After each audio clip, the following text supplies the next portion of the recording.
Hello and welcome to my channel. Today we are going to be reviewing the Alice in Tarotland deck. How I got to this deck was because I really wanted the Alice Tarot by Baba Studio, but it was out of print at that time and I didn't want to spend that much money on an Alice deck. So I looked and I looked, and I love Alice in Wonderland, and I stumbled across this one, and I'm really glad I did because I love using this. I absolutely love using this. It is a Rider-Waite, it is very true to the Rider-Waite Smith deck. I don't know if you call it a clone, because it's not a clone, it's Alice in Wonderland, but I mean, you could be a beginner and use this deck. It comes in a just a regular paper box. So it wears easily, but I don't mind that, you know, especially like when you have to start taping it. It just means it's a really loved deck. There was a little white book with it at one point. I do not have that any longer. I don't know where it went. But this is by Loreen Muzik. I'll put that here. And let's get to the cards. These are the backs, which are really fun. I love the white rabbit. It's reversible. It is a linen finish, but it's a very smooth linen finish. It doesn't bother me. Normally, I'm not a huge fan of linen finishes, but this doesn't bother me at all. They shuffle really nicely. It's the overhand. Here's a riffle shuffle. Oh, listen to that sound. They're gonna wear pretty well. I think this is a deck that's gonna wear pretty well. Let's take a look.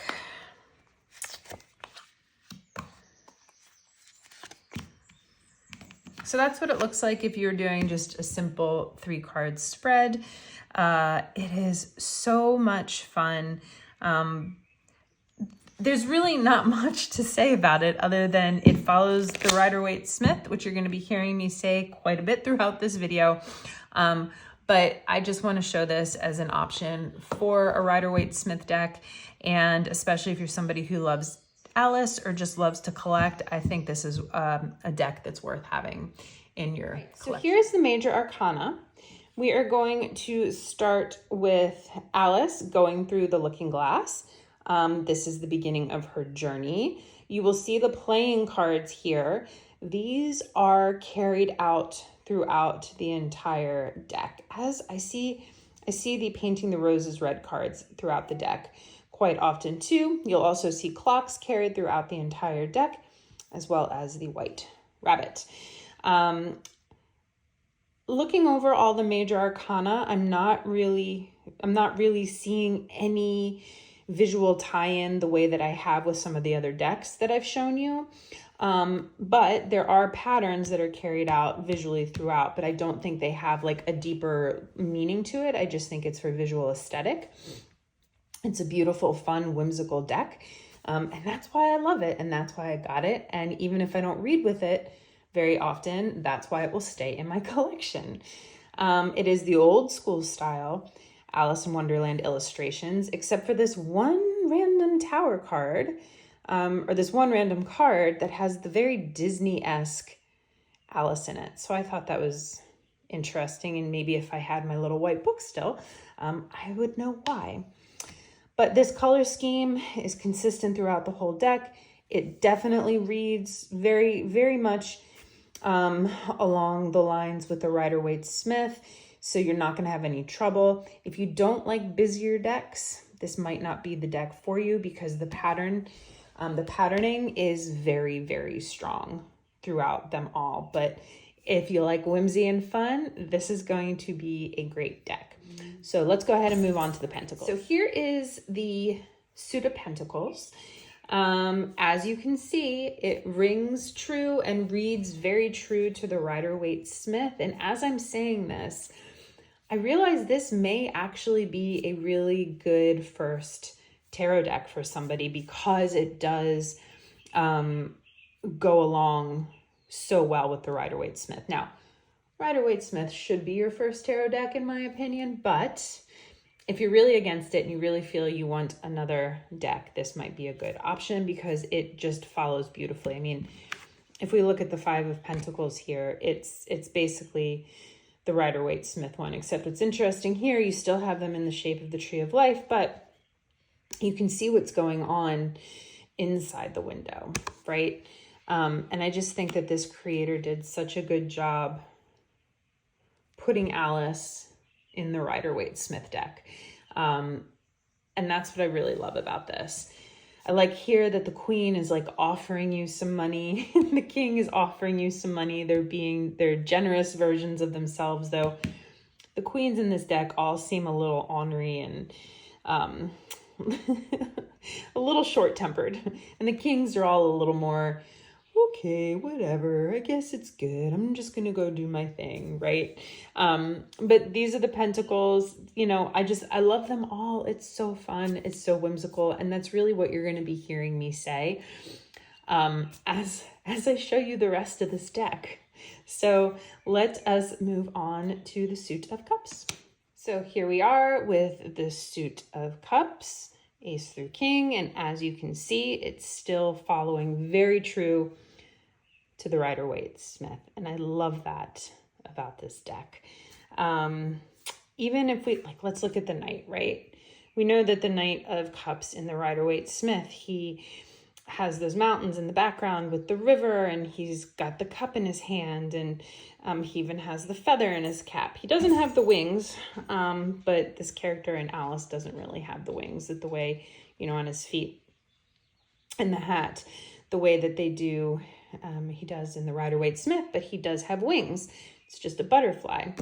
And butterflies, I'm noticing now, are strewn throughout this deck. The Queen in this deck is definitely a little bit, or I'm sorry, in this suit is a little bit happier. She definitely seems a little bit more approachable, which I would hope of the Queen of Cups, because this is the cup, the suit of emotions and love. So I would hope that her and the King are a bit more approachable. But again, as you see, the patterns that we saw in the beginning and in the other suit are flowing throughout the deck, creating continuity through all the cards, carries its whimsical self all the way through. And it's really fun, lighthearted, ethereal. And with that said, let us move on to the swords now. Okay, so here we have the Suit of Swords. The imagery does get a little bit darker, and I appreciate that they did that. It's not all sunshine and rainbows through the looking glass. As always, it is, well, as always, but as I've been saying, it does ring and stay very true to the Rider-Waite-Smith. I love Queen of Hearts is the Queen of Swords, you know, off with their heads. That's what she says, and she's very much that Queen of Swords energy. But the King of Swords, he actually still looks pretty jovial and happy. And as I was looking at these, going over these, I was like, oh, it's like he's the twin of the King of Cups, and he is, because here they both are, except they just married very different women. So this guy is legitimately content and emotionally stable and happy, but this guy is like, I'm fine, everything's fine, I'm just gonna pretend it's fine, and he is just probably like a ball of anxiety. So it's like the same person, they're identical twins, they just married different women, and those are the paths that they ended up taking. And that's how their personalities came to be. So it's fun. I love looking at decks and seeing like parallels like that throughout different decks, and just how, I don't know if that was intentional, but it's something to think about too. What does that say about this king? He looks just like the King of Cups, except if you're married to a different woman, how is that going to affect who you are, right? Like, she is yelling at him, whereas with the cups, they're just happily content doing their own thing. They're stable within themselves. So those are just things to think about as you look through decks that you purchase. So with that said, let's move on to the wands. So here we are with the wands, and again, you know, follows the Rider-Waite-Smith beautifully. Yeah, and here, this king is very similar to the Justice card we saw earlier. So something to think about. If you know that, how can that play into this card? Is this a fair and just king? I would hope he is, because he seems very happy in his position. He seems to be very content where he is, where when I read the Rider-Waite-Smith sometimes, I always feel like he's like, I now have this responsibility, I'm burdened down. But here he actually seems quite content with his position. But she doesn't. No, she doesn't. She actually seems really upset that she has to be here and can't just go off gallivanting around the way that she used to. She has grown, but I don't think she's so happy with all this responsibility. And she may be wishing her husband, who's as cool as a cucumber, would take on more. I do also appreciate that in this suit, they put in the pyramids that appear in the Rider-Waite-Smith.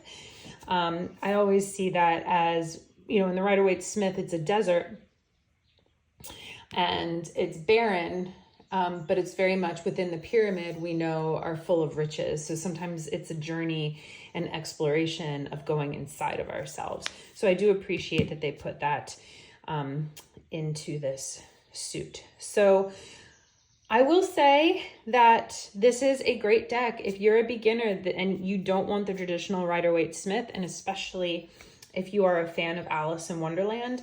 This is a wonderful first deck, and I think you could read a guidebook made for a Rider-Waite-Smith deck and get a lot out of it symbolically, because a lot of the symbols do still appear within this deck and the idea of them. So this could be a fun deck to learn with.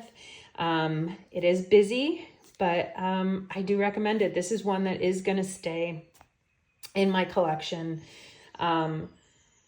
permanently.